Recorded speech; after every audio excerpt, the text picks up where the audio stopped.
Shibai, the ancient Otsutsuki god who learned every ability there is. He was so powerful that he quite literally got bored and decided, you know what, let me just transcend into a fifth dimensional being real quick.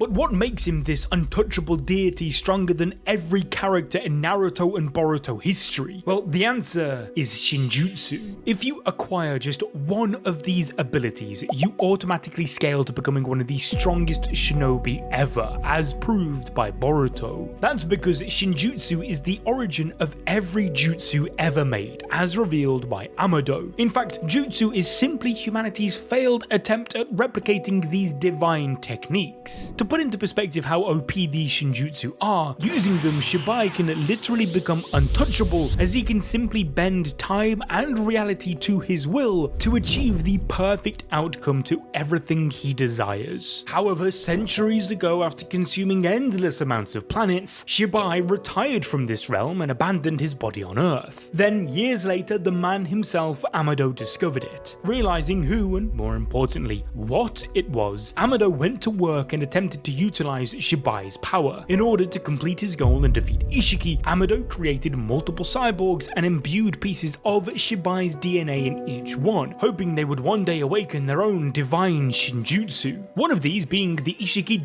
rider himself, Code. He was one of the first to awaken his Shinjutsu, which came in the form of his claw marks. These things are more than just a crime against fashion, they are likened to Minato's legendary flying Raijin. That's because this Shinjutsu allows the user to create portals to any surface with a simple swipe. Once a claw mark is set, they all become connected, allowing you to go from one to another with ease. What sets these portals apart from most teleportation techniques though, is that it allows Code to travel instantly across different dimensions. It's the ultimate form of fast travel. What's more is that defensively they're superior to Minato's flying Raijin. This is because once a claw mark has been located, not much can be done other than shrink it, something which can only be done by Kawaki and his Shinjutsu. Furthermore, because they're made from a combination of chakra and the iron from Code's blood, they're classified as a physical object, thus are immune to the Karma Seal's ability to absorb them. Moreover, a claw mark user can simply use them to teleport an enemy's attack away, meaning they can be used as a giant shield. This is similar in fashion to how Minato teleported the giant Biju bomb in the war. However, Minato's jutsu isn't the only legendary technique the claw marks resemble, as they also operate similar to the Narrow Clan's shadow style. This is seen when Code was able to stop people in their tracks by locking them in place with the claw marks. They also have a communicational aspect to them too, as the claw marks can be used to transport just a part of your body to another location, allowing you to listen or talk simply by poking your ear or mouth in. However, we haven't even begun to discuss how absurdly powerful these things are, as an experienced claw mark user such as Shibai or even Code without his limiters would have been able to bring an end to the Fourth Great Shinobi War all on their own. This is because Code was able to subdue the Ten-Tail Seedling using just the claw marks. Furthermore, he even created his own army. These claw grimes are similar to Kaguya's army of White Zetsu, but each one is on the level of an Otsutsuki. I mean, we all saw what they did to time skip Kawaki, right? But then the Shinju came along and showcased a whole new level to what the claw marks can do, as it literally created life. This Shinjutsu played a crucial role in the Shinju's evolution.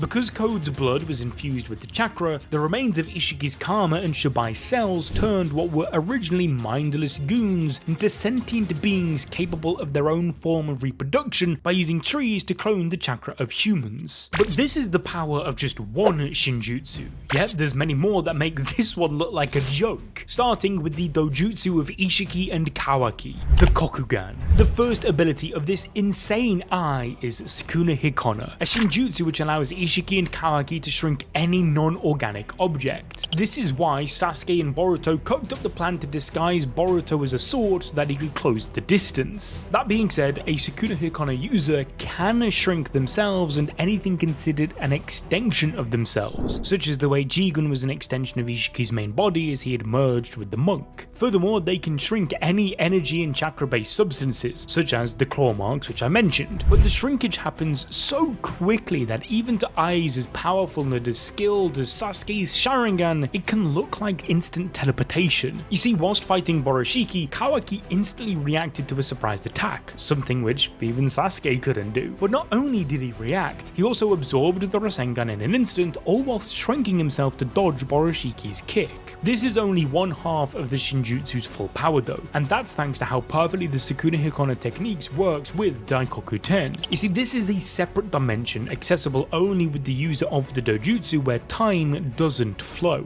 As a result, it keeps everything in perfect condition until the user decides to bring it back. This is how Ishiki and Kawaki are able to seemingly pull black rods out of their asses in a manner that seems like teleportation. It can even be used as an eternal prison, capable of trapping people, as seen when Kawaki sent Hinata and Naruto to the Shadow Realm. There's also the Otsutsuki cubes which can be used, called Daihakuten. If you've forgotten just how insanely powerful these are, well, let me break it down for you. First off, they can block chakra detection, making teamwork nearly impossible, which even caused Naruto and Sasuke a problem. Remember, Naruto is one of the best sensory ninjas around, so if even he can't sense anything because of these cubes, nobody can. Furthermore, they're so heavy that only Naruto in Bion mode was able to stop them. Whilst Naruto handled them with ease in that mode, these cubes have dominated everybody else. Sasuke, for example, would have been dead if Boruto hadn't temporarily blocked the cube with his compressed Rasengan. Basically, these cubes, when used by an experienced user, are nigh on unstoppable unless you have a tailed beast ready to just sacrifice themselves for you. So, are you starting to get it now? One of the common denominators of Shinjutsu is the fact that they are practically unstoppable without the intervention of another Shinjutsu. However, these next two are in fact so powerful that they defy all logic to the point where they actually are unstoppable even with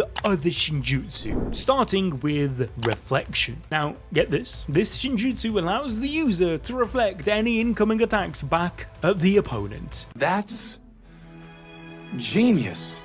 Now, the only drawback to this Shinjutsu is that the user, in this case Damon, has to have the palm of his hand touching somebody. Doesn't even have to be his target. As long as he's touching anybody, he is unkillable. That's because the gist of Reflection is that anyone who has any form of killing intent on the user will have that killing intent forced back onto them. For example, when somebody planned to decapitate Damon, they were decapitated. If somebody thinks about burning Damon alive, they magically get set on fire. Ada even states in chapter 59 that the stronger the intent to kill Damon is, the stronger the reflection will be, and even the tiniest bit of killing intent is enough to result in death. Like, imagine this kid's getting on your nerves, which he often does, and you just think to yourself, man, why are you I want to kill this kid.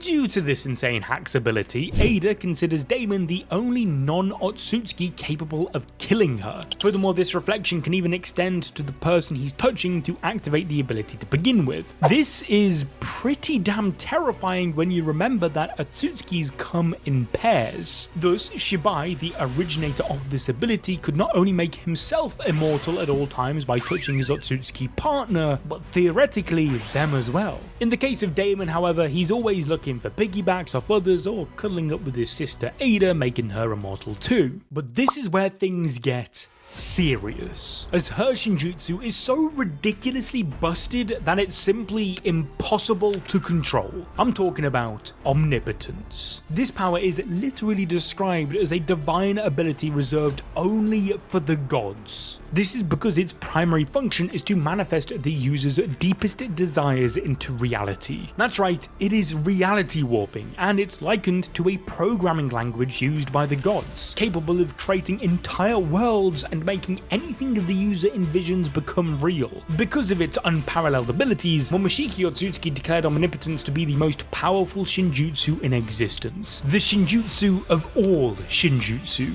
Much like how Jutsu are humanity's attempt to replicate Shinjutsu, Omnipotence seems to be the original form of Genjutsu. However, unlike traditional Genjutsu, Shinjutsu, Omnipotence operates on a much grander scale. It can manipulate the memories and perceptions of people on a global level, altering their reality to align with the user's desires. This level of influence is comparable to the infinite Tsukiyomi, although Omnipotence goes even further by changing the very fabric of reality in real life. However, because Ada is not a pure Otsutsuki, she lacks conscious control over Omnipotence. Instead, she uses it instinctively, driven by her subconscious desires. One of the first manifestations of this power was her ability to charm everyone around her, both men and women, making them fall in love with her. This was a purposeful decision by Ikimoto, as he and Kishimoto wanted to subvert expectations by giving a character a power capable of complete global domination, but have them use it to find love. The only people immune to this ability are those who share Ada's bloodline or belong to the Otsutsuki clan.